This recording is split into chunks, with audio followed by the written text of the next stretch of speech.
কয়েকশো বছরের পুরনো এই মন্দিরগুলো যেন অতীতের স্মৃতির ভাঙা আয়না। একসময় যেখানে পূজার আলোয় মুখর ছিল প্রাঙ্গণ, আজ সেখানে কেবল ঝরে পড়া পাথরের নিঃশব্দ কান্না। মেহেরপুর সদর উপজেলার আলমপুর, শ্যামপুর ও গাংনী উপজেলার সীমান্তবর্তী কাথুলি গ্রামে মন্দিরটির অবস্থান। ইতিহাসবিদরা বলছেন 17 বা 18 শতকের গোড়ার দিকেই গড়ে ওঠে এই স্থাপনা। 19 শতকের গোড়ার দিকে বেঙ্গল রেনেসান্সের পরে এই অবিভক্ত বঙ্গদেশে স্থাপত্য কলার বিকাশ ঘটে। বিভিন্ন জায়গায় 8 চালা এবং 4 চালা বিশিষ্ট পোড়ামাটির কারুকার্য খচিত বিভিন্ন মন্দির গড়ে উঠে।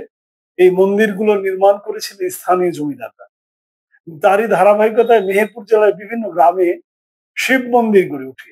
ভবানন্দপুরের যে মাঠের মধ্যে শিব মন্দির, শ্যামপুরের শিব মন্দির, কাথুলির ভৈরব নদীর তীরে কাথুলিতে একটা শিব মন্দির, আলমপুরে কাজলা নদীর তীরে একটা শিব মন্দির গড়ে ওঠে। এগুলো আমাদের প্রত্ন নিদর্শন, আমাদের যে ঐতিহ্যের অংশ।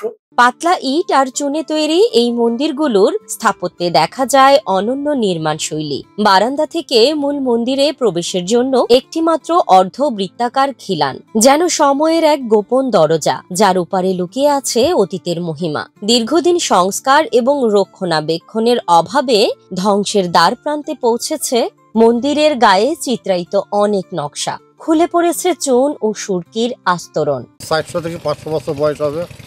এটা হিন্দুরা তৈরি করেছে।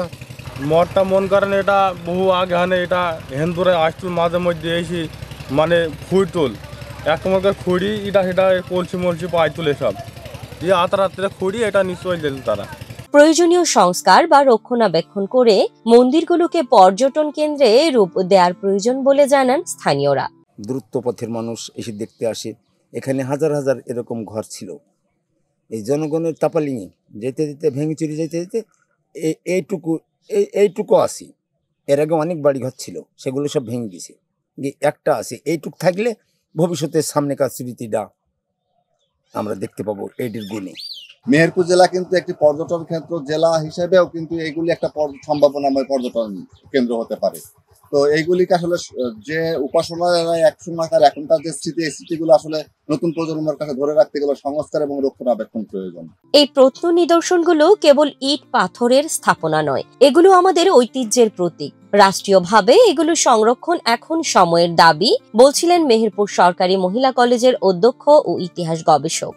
আমার অনুরোধ থাকবে, এগুলো মন্দির বা মসজিদ বা দরগা যাই হোক না কেন, মঠ হোক না কেন, এগুলো আসলে প্রত্ন নিদর্শন, আমাদের ঐতিহ্যের অংশ হিসাবে এগুলো সংরক্ষণ করা খুবই জরুরি।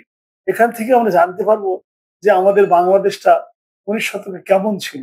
এলাকার মানুষের প্রাণের দাবি পূরণে মঠগুলো সংস্কারের উদ্যোগ নেয়ার পরিকল্পনা আছে বলে জানান স্থানীয় উপজেলা নির্বাহী অফিসার। আমরা উপজেলা প্রশাসনের পক্ষ থেকে এলাকাবাসীর যে প্রাণের দাবি, সেই দাবির প্রেক্ষিতে আমরা সেই মঠটিকে তার ঐতিহাসিক গুরুত্ব বিবেচনা করে এবং প্রত্নতাত্ত্বিক গুরুত্ব বিবেচনা করে সেটিকে সংরক্ষণের জন্য প্রত্নতত্ত্ব বিভাগের সাথে পরামর্শক্রমে কিভাবে এটিকে সংরক্ষণ করলে এটি যথাযথ প্রক্রিয়ায় তরুণ প্রজন্মের কাছে, আগামী প্রজন্মের কাছে এর গুরুত্ব তুলে ধরা সম্ভব হবে, সেই প্রক্রিয়া অনুসারে আমরা প্রয়োজনীয় ব্যবস্থা গ্রহণের জন্য। 400 বছরের ইতিহাস আজ ধ্বংসের কিনারায় দাঁড়িয়ে। যদি এখনই সংস্কারের উদ্যোগ না নেওয়া হয়, তবে হারিয়ে যাবে এক অমূল্য ঐতিহ্য, হারিয়ে যাবে আমাদের অতীতের সাক্ষী এই মঠ মন্দির।